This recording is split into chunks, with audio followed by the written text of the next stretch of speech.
Hi, and welcome back to the Talking Cars podcast. I'm Alex Nizick. I'm Kelly Funkhauser. And I'm Jake Fisher. So as you might be able to see and hear, we are not at our home base at the track in Colchester. We are actually at CES in Las Vegas, which is the Consumer Electronics Show, right? So not traditionally thought of as a car type of event like TVs and smartwatches and things. But Jake, why are we here? It's a great question. So certainly, kind of our MO is kind of going to the auto shows. And CES has really kind of become a big auto show and mobility and smart things and all these kinds of things when it comes to that. So it really makes sense for us to be here. What is our task here? Yeah. Well, here's the kind of secret about CES. A lot of this stuff isn't real. A lot of it is smoke and mirrors. I mean, I think we were just talking, there's like literally smoke and mirrors. Literally. And literally that's that. Yeah. So, but there is some real stuff here. There are some trends that are going to change the way we interface with our vehicles and the way our vehicles are. And we're trying to really kind of distill what the good stuff is from the kind of the not really. Right, and what you might actually be able to see in the near future rather than 2030, 2040, things like that. You got Dreams, it. Right? Exactly. Right. So, okay, so we'll eventually get to the themes and what we saw. But Kelly, first, what didn't we see? Things that we've heard about in the last, couple of years or even longer and is kind of like quietly absent from the show this year. I don't know if it's quietly absent or noticeably absent. Noticeably absent. Yeah. Well, for several years now, we've been hearing all about autonomous vehicles, self-driving cars. We had the Ubers and the Waymos and the Cruise and all of those. And they aren't here. We don't have Cruise. We don't have Waymo. There are no booths. There are no demos showing these. So noticeably absent are the self-driving cars. I think we've kind of moved on and away from that, and we have new and different things to talk about. Well, I'll say, there's a little bit of that. There's a couple of things. It's not totally gone, but it's like, to your point, it's like we used to come here and it was like, when my kids I don't even need to teach them how to drive because there'll be no driving. Everything will be driving itself. And it's twisted because now the things that look like self-driving cars, they have steering wheels in them. So, I think we've transcended a little bit. There's going to be a place for kind of autonomous vehicles, but it's not going to be that tidal wave that we kind of were told it was going to be. Right. And Kelly, as our kind of expert in vehicle technology, quickly, why is that? Why aren't we seeing more of that? Yeah, I think over the past maybe year or two, we've kind of learned there's not necessarily a huge business model for them, right? Consumers are never going to be able to afford them. These vehicles, even the ones that are, not truly autonomous cars, have several $100,000s of technology in them. That's not something you or I, at least on my paycheck, can go out and buy today, right? And so that means that these are going to be meant to be more, fleet or business-oriented vehicles. And again, is that demand actually there? Right. Now that several companies have launched, is the ridership there? Is the safety proven? I think there's still a lot of questions that are being answered, and especially about the safety, right? Absolutely. We know that the Cruise vehicle have been pulled off the streets for now for the foreseeable future. When will they come back? Will they come back? Will they come back in the same way? We don't know. And so we're kind of on a pause right now to see where that goes. Okay, so that's what we didn't really see so much of. Right. But getting into what we did see, right, there are some big trends. So kind of the first one that you heard a lot about even before we arrived at the show, right, was AI. AI everything, right? So not only is that cars, but that's expanding into other electronics and everything. It's kind of dominating the show. So what did we see, Jake, I'll start with you, with AI in cars? All right. Well, if I have to read software-defined mobility one more time, I'm just gonna hurl, honestly. So no, but the point is that obviously a lot of people were talking about AI. Everyone's kind of playing with ChatGPT and all these kinds of things where it's very conversational.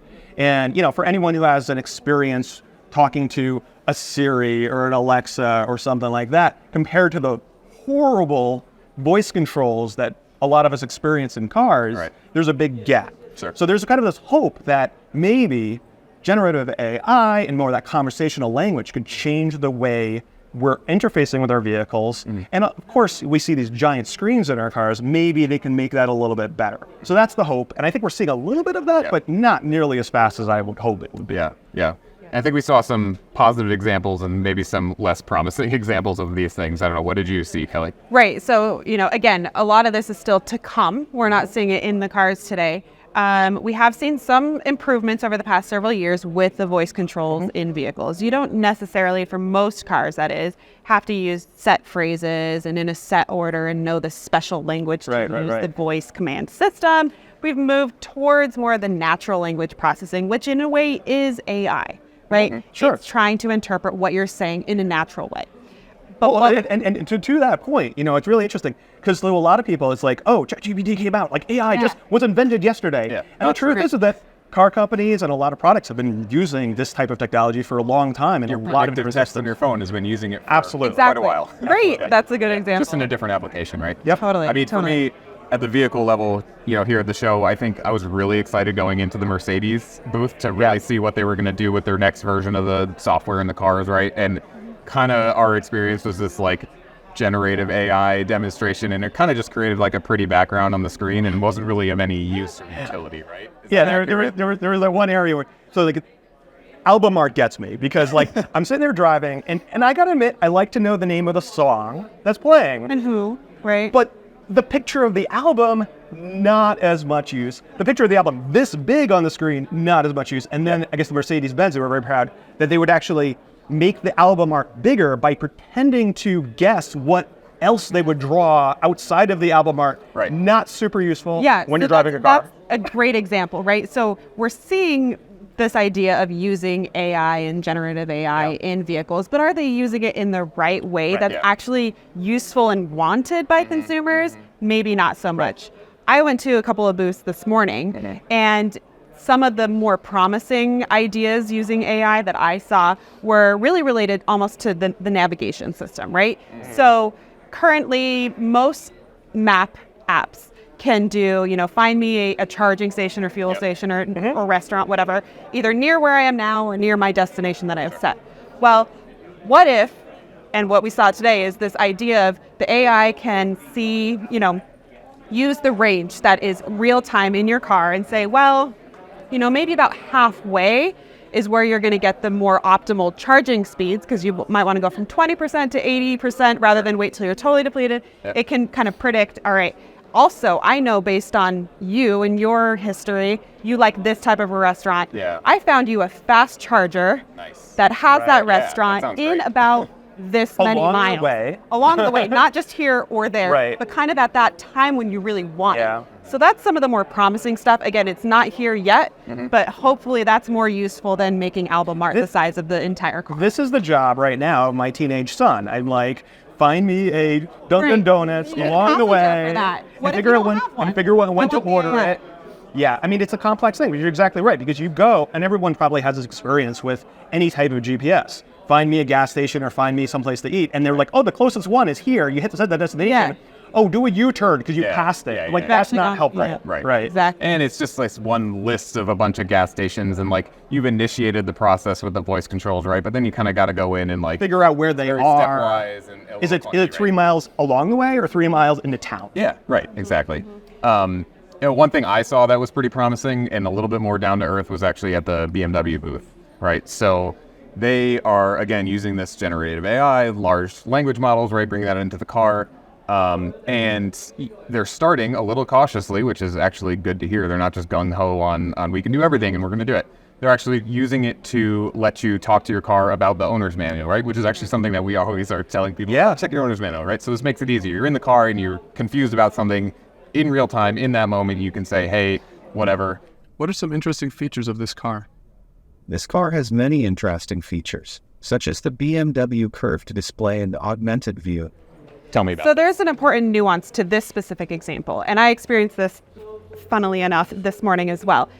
So with ChatGPT, if anyone has played around with it, I know we have, when you put in a question, right, you can get sometimes bizarre answers that either might not be correct or might be correct about maybe a different car, right? So what we saw today was one of the suppliers is actually making sure that that type of vehicle-specific information, the owner's manual and things like that, are stored locally, rather than the cloud. They did mention that, and that's why they started with the owner's manuals more close. Speed up that processing time as well, because now you don't have to have the cloud and that type of data. So that's an important piece of using AI and language in the vehicle to know that actually you're not going to get some bonkers off the wall answer. So again, it's like we're not necessarily testing these services right now, but it's super helpful for us to figure out what kind of a test program do we want to have in 3 years, because we're going to see different things. And I gotta say, I mean, Kelly, you did this amazing presentation called "What's That Beep?" Yeah. I love this presentation. And basically, probably everyone has had this experience, right? Your car is going beep, beep, beep, and you're like, what is that? And you turn off this system, and you check this, and you're going down this list trying to figure out what the beep is. So maybe in the future, it's, hey, BMW, what's that beep? Yeah, what is that? And they'll tell, why don't you just tell me what the beep is, right? Right. And then tell me if that's a problem. Right. Is that I need to pull over? I mean, think about it. I Think about can it deal in with that terms of later. like a check engine light, right? Exactly. I mean, check engine light, again, maybe in your BMW too. That's right. But it's like, and for those of you know, there's a code reader, and you can put the code reader in, and then you can figure it out on the bad is internet. it? So how about the check engine light goes on? What's the problem, BMW? Can I keep driving or no? Well, that's exactly right. Some things you need to stop. Some like, hey, check it out sometime in the future. Why not just tell me what's the problem?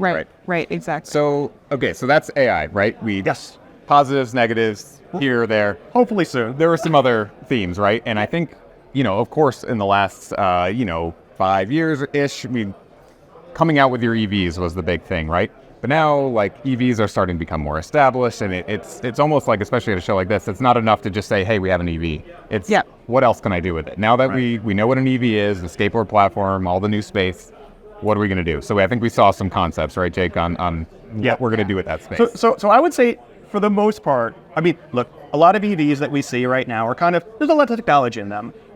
But for the most part, they're trying to be like normal cars, right? I mean, you look at, Tesla Model 3. It's kind of like, it is an alternative to a BMW 3 Series. It's a sports sedan. But I think we're getting to the point where saying, hey, if you are this, like I said, skateboard platform, which is basically the battery is right underneath. You don't need the tunnel of the drive shaft. You don't need the transmission, all those things.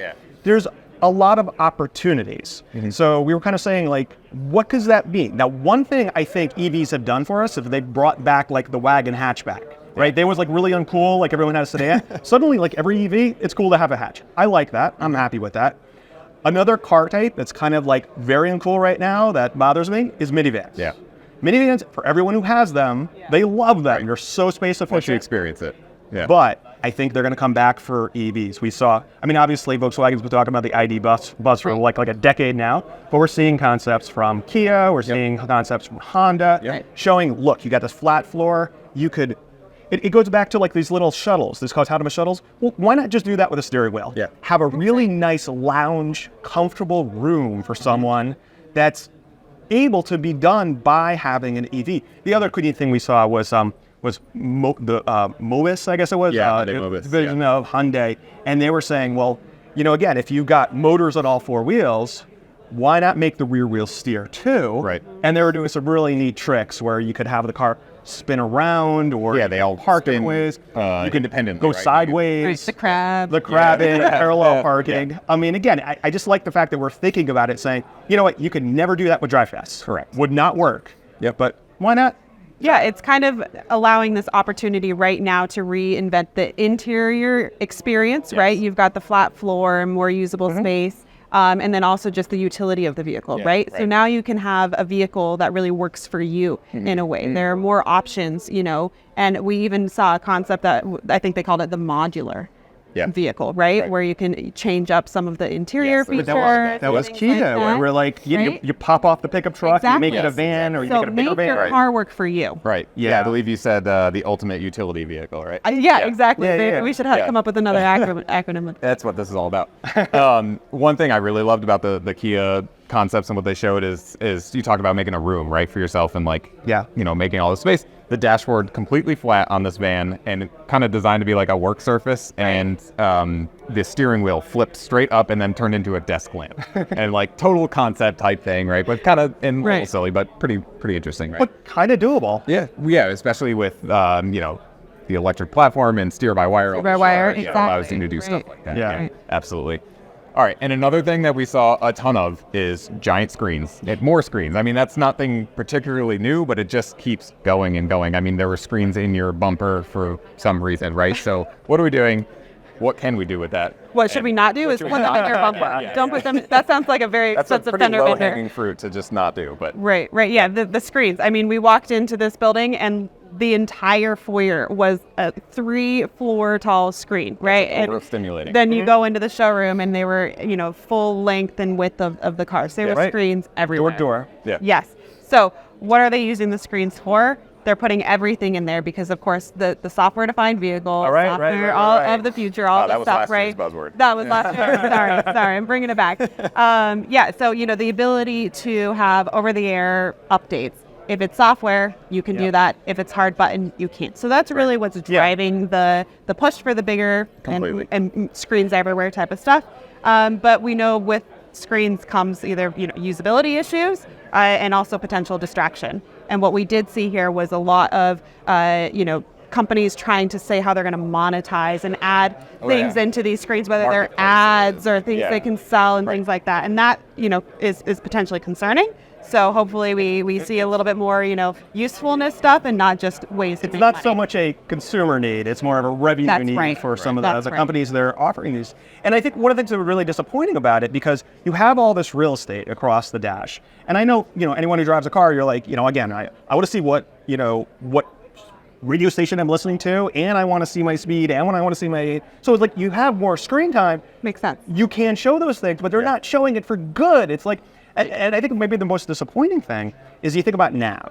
And I know we talk a lot about like augmented reality. Augmented reality where it's like, okay, just show me where the turn is. Don't show me right turn and I see 2 right turns. Like show me on the turn. Right. And what we keep on seeing is they basically have a video screen in the dashboard showing what outside looks like and then showing on that. Right. And that's not helpful because you should be looking where you're going. Outside and not looking it's not a here video game. to see outside. It's not a video game. Right. So And also, I gotta find that information when I do look down, right, amongst all the other things that are being thrown at you. When Exactly. You look at that. And we saw actually on a couple of demos too, the mirrors, the side mirrors. Everyone talks about, those should be turned into cameras and again, more screens in the car. Are those actually helpful? Maybe, maybe not. Potentially now a new cost. There are definitely some downsides to that. So screens everywhere. Yep. Okay, so kind of the last major theme I would say that we saw was actually hydrogen, right?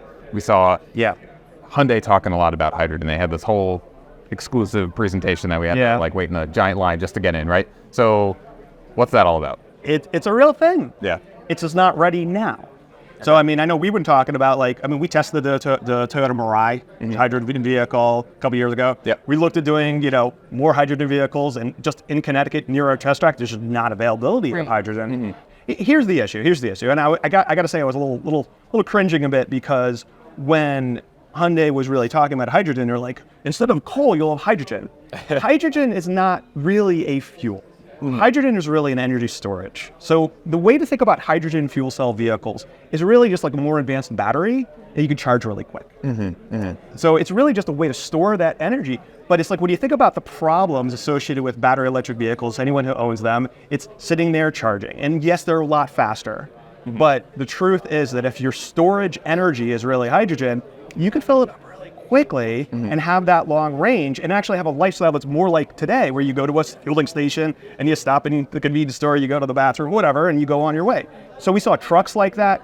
Certainly Hyundai is absolutely doubling down, not just in terms of committing to make the vehicles, but also to producing the hybrid. Right, they showed an entire ecosystem, essentially. Exactly. I mean, they're working on ways to actually process waste and off-gassing fumes that could actually turn into hydrogen, all these different things. But it's like, I think the thing to think about this is it's not smoke and mirrors. It's real, but it's not real now.